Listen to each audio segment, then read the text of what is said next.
আসসালামু আলাইকুম। আপনারা দেখতে পাচ্ছেন যে আমার ফেসের যে অবস্থা, ঘাম, সমস্ত শরীর ঘামে গেছে। আজকে দীর্ঘ প্রায় 15 বছর, মিনিমাম 15-16 বছর বা 17 বছর আগে এভাবে খেয়েছিলাম। যেমন বিশেষ করে মসজিদে শুক্রবার গেলে কলা পাতায় খিচুড়ি দেওয়া হতো, তওয়ারক যেটাকে বলে।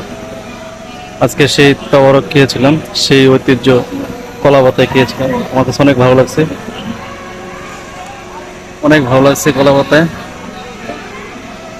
এবং খিচুড়ি খেতে গিয়ে প্রচুর পরিমাণ ঘামতে হয়েছে। আপনারা অবশ্যই দেখতে পাচ্ছেন কি পরিমাণ ঘামছি, সমস্ত শরীর ঘামে ভিজে গেছে।